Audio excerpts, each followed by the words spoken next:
thank you, Melusi, for joining me on this call. This is a very special occasion for me personally, but particularly because it highlights all of the good work that you're doing in Eswatini. And so welcome, Mr. Simelane, to this call. Thank you, Ms. Maphanga.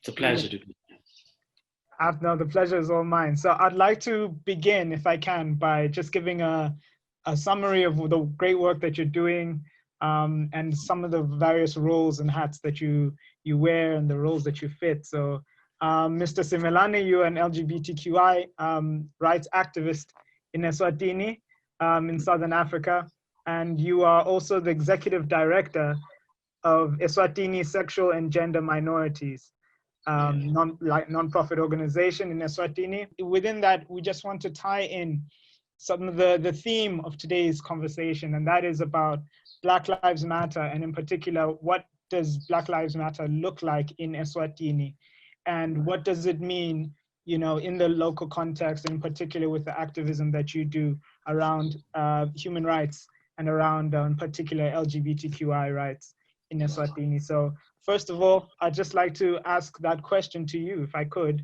What does Black Lives Matter mean for Africans living in Africa, and particularly in Eswatini?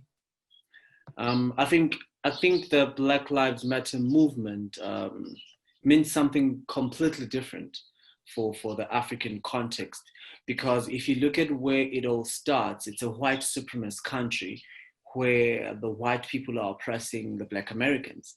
So in that case, the issue is clear because you know what is happening, and there are anti-Black policies. It's an anti-Black policy environment, which is led by, you know, white supremacists. But in Africa, and perhaps generally in Eswatini, we are governed by Black people, right?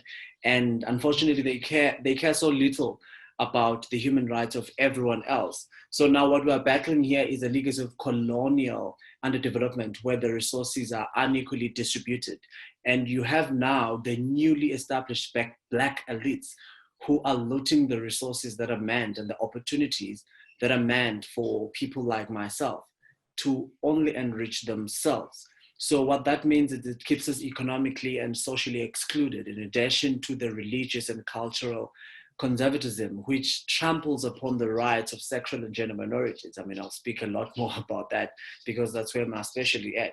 So when we are saying Black Lives Matter, we are basically saying the social status of the impoverished, the social status of the marginalized and community matter. So in a nutshell, what Black Lives Matter for me specifically in Eswatini is not about the color of my skin.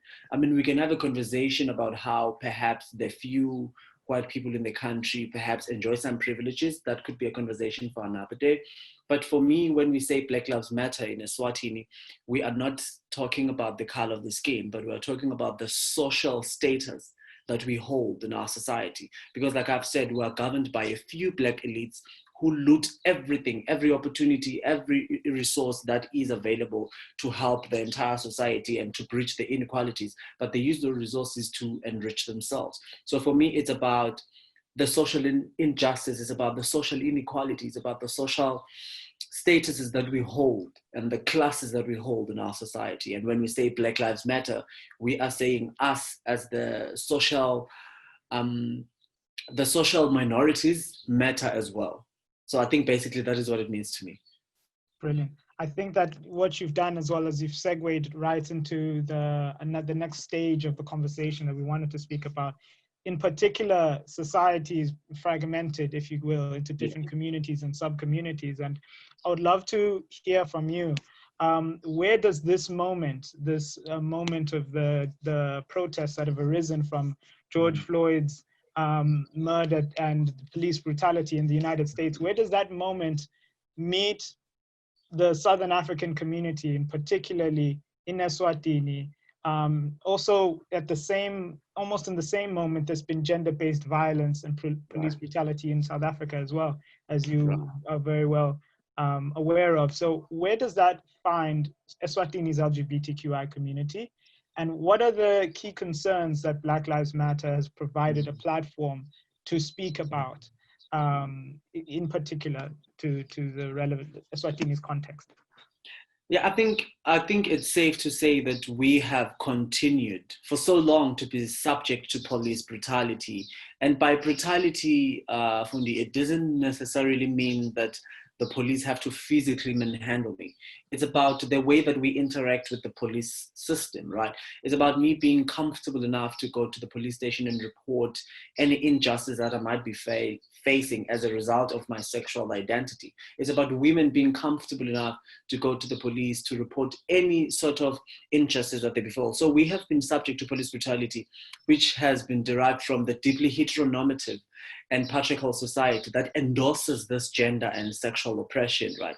So this moment has not necessarily been an introduction to the issues in Eswatini or the Southern African region as a whole. You look at South Africa, for instance, where yes, they've got the most beautiful protections for sexual and gender minorities, but you will find that Black lesbian women are at risk of being assaulted sexually or physically quite more than any other woman in South Africa. And that says that there is still a deeper conversation. I mean, yes, it's a big problem, the whole gender-based violence, but when we look at the sexual minorities, those numbers are compounded. So that says this is a conversation that needs to happen, that shouldn't have only started because of George Floyd, and rest his soul. So I think it's not just an introduction, rather an additional framework for which we can now use to position the severity of our issues. And we've been addressing and resisting for so long. The Black Lives Matter movement, I think, should, and it has, in a sense, allowed us, that solidarity and that chance, to add the evidence to how urgent and widespread our issues are.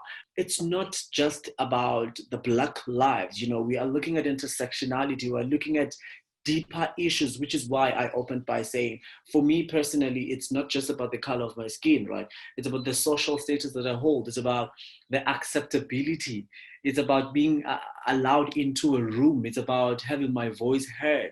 So when I say Black Lives Matter, I mean my entire status and my entire being should be allowed because I matter. So I think the Black Lives Matter movement has allowed for that conversation to go forward. I mean, you will hear a lot of people saying, but this is not new. And it's true, it's not new. It's just that we live in a social media era where issues can be discussed globally, almost simultaneously and instantaneously. I think that is very important, because now when you speak about inclusion and being in the room and being able to feel as if you matter, a big part of that is also representation and legal representation as well. So I would like to quickly touch upon the current environment in Eswatini, and in particular some issues that you're very close to. So the first being that in the Swazi constitution, there's no inclusion of sexual orientation on the list of protections against discrimination. Right. Homosexuality in and of itself is illegal in Eswatini, and there's also been extreme levels of discrimination and harassment that members of the community have cited and reported to have faced. Yeah, you see, you mentioned that the Constitution does not include sexual orientation as a part of the list of protections against discrimination. And that is in part the big contestation that we have in court currently. So perhaps I could be limited in terms of what I can say about that, but I think it's basic knowledge that everyone can attest to. That just because something is not listed on those protections does not necessarily mean that people can now be discriminated. Because I mean, I was even joking with a friend the other day to say, the Constitution doesn't say you cannot discriminate me based on my height. But that does not mean you can then discriminate me because the Constitution doesn't list that, right? And then the homosexuality bit being illegal in Eswatini, I think that is the whole issue of identity versus act. And we've had a conversation about this in the region mostly, about how our governments or government institutions tend to misinterpret. You will find that, Fundile, in the region, most of our countries in the region have criminalized sexual acts and not identities, because homosexuality in itself is a sexual identity, right? It's a sexual orientation, so it's an identity. So that is not criminal. It's only the act that's criminal, and they're using a colonial law, unfortunately, which is the common law offense of sodomy. So what that means, though, because our governments and our institutions misinterpret that to mean that our identities are criminalized. It means that they will deny us our rights, they will deny us services, they will actually refuse us registration.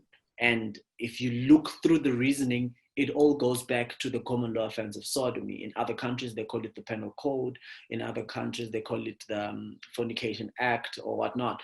So we are not allowed to register an organization that has objectives that specifically and directly want to address the inequalities that we face as an LGBT community. So all of those things, they compound and make it easy for LGBT people to be ridiculed, to be disrespected, to be violated, to be harassed, and not be protected at all. So it's a very complex situation, and it is made worse by the fact that no matter how many times you can try to probe the government, to push them to do something in terms of interventions to protect us, they will be reluctant to do that because they will take us back to the issue of morality, culture, religion, which is a conversation that should be held outside of the framework of the Constitution, because we're in a constitutional dispensation and we have constitutional rights that protect everyone and they're universally declared. So it's a very, the environment is generally hostile and disapproving, really, of making LGBT people, and it makes LGBT people rather vulnerable to the economic and social exclusion and violence and stigma and harassment. I can speak for the whole day when it comes to this, because it's not very easy for us. There's so much to be said around, in particular, the way the Constitution is framing the issues, but in particular, how the effects of that framing, particularly in people's lives. And I think that one of the reasons why I'm very enthused by the work that you've done is that you've had quite a bit of a track record in making sure that these conversations continue to happen in Eswatini. You were the facilitator of the first ever Pride March to take place in Eswatini in the year 2018. Yeah, so it was not easy, bringing about the first Pride March. It was really not easy, and big ups to the Human Rights Commission in the country, which was really in our corner to make sure that happened. And of course, the US Embassy, the EU Embassy, they were all trying to push to make sure that we finally had it, and it happened. And I don't know if you had heard recently, we have coined September to be the Eswatini Pride Month, specifically because we believe that Pride is not just about a celebration and a party and wearing fancy colors, but Pride is about a political statement. Pride is a riot. Pride is about forcing conversations to take place. So September is the independence month of Eswatini, and unfortunately we're still shackled by the colonial common law offense. So we are starting the conversation to say, while you are celebrating independence, this is a time where you missed an opportunity to decriminalize. Because I tell you, Fundile, it's the only thing that holds back the LGBT community, that common law offense of sodomy. And worse, the country doesn't even use it to prosecute anyone. It's just there to bite us around, but no one is prosecuted under it. If I could take you back and just to see if I could get your perspective of what are the next steps now that there is going to be Pride Month, and now that is going to lead to more bridges being formed between institutions. What are the next steps, do you think, in terms of protecting LGBTQI rights in Eswatini? It's a tough question. It's a tough question because a lot of the time the burden is left with us, to be the ones that do the work to bridge the to build the bridges, and to bridge the gaps, and to make sure people are educated. And it can be a lot. It can really be a lot, and it can be taxing, because you then get to be seen as the people who are always playing the victim, right? Because you are always the ones complaining. We are always the ones saying this is wrong and this needs to change. However, I do believe that we have to continue having conversations. I do believe that it's not a problem to have people sharing homophobic sentiments in the public. I think what is a problem is for those sentiments to be shared in private. But if they are shared in public, it gives us an opportunity to educate people. It gives us an opportunity to push back, to bring forth the facts so that people are informed. So I think the future is perhaps looking good if we can just get the right resources to do all the things that we plan to do. But I think there will be a lot of conversations. You will see on social media, we are not going to rest pushing people. And with what we have started with the CEO of the National Disaster Management, someone was saying in our board, this is something that we need to start doing. We need to start rooting out the evil. We need to start exposing people for holding horrible sentiments. And this is not what many people are calling the cancel culture. It's not that at all. It's just to bring issues to the fore so that people can understand and know that in as much as you have freedom of expression, there's a responsibility tied to that, so that people can also know that you cannot infringe on other people's rights. You cannot defile and demean other people. So yeah, I think we are going to continue having conversations and trying to, build synergies with a lot of other institutions. Absolutely. Melusi, I would like to just quickly invite you to just, if you can maybe ideate with me. As these the international movements are taking place, Black Lives Matter, Pride, just globally, and the Me Too movement, do you see them? And I know that you've touched upon this very early on, but do you see them actually improving the lives of the LGBTQI community in Eswatini, or do you see it more as a grassroots type of movement or push up? How do you see it in your own eyes, in your own perspective? I think, the solidarity and community have always been, of utmost importance for social justice movements, working together to demonstrate that our realities are not in isolation from each other. So I think it's also important, for the social movements with more power and visibility to become reference points of our own struggles, like the prides that happen in bigger countries, the Black Lives Matter movements that are happening across the world. It's difficult to say for sure how the solidarity will translate into tangible results for us. But, the consistency is always a good thing, having our voices heard. And I keep saying to people, if you share your story, you're a hero already, because you are actually touching someone's life, no matter how marginal. So I do believe so much that these bigger Me Too, Pride, Black Lives Matter movement are quite impactful, as long as they can involve the voice of the marginalized. Because I always say the whole issue of pushing for social justice, it's like a hierarchy. You don't start with the privileged ones at the top. Of course, everyone is experiencing some type of injustice one way or the other. But for us all to move forward, you have to start at the bottom. You have to start with the women. You have to start with the trans women. You have to start with the Black trans women and trans men, right? So that everybody then gets pushed up. So I do believe that these bigger movements can actually mean something for us, if only they allow our voices to be heard. And specifically for Eswatini, which is why I said I don't believe it's an issue of the color of our skin. It's just an issue of social standing and social class, and then, social status. I believe if we allow for minority groups to come into the room without leaving who they are outside. I mean, I've been in a lot of big meetings in this country. I mean, I've probably been in a lot of big meetings outside the country, but I've been in this country in big meetings with big people in government, and they've always purported that I must leave my sexuality outside the room.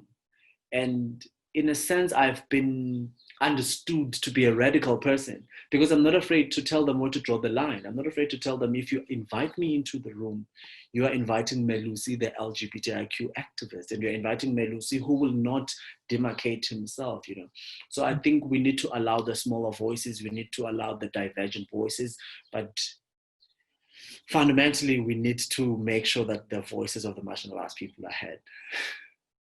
Brilliant. I think on that, I would like to thank you so much, Melusi, for the insight that you provided today, for the wisdom in tying together all of these complex narratives, both international and local, in Eswatini. And as a Liswati myself, I want to say thank you so much for inspiring, young Maswati such as myself to really push to have that impact on local communities.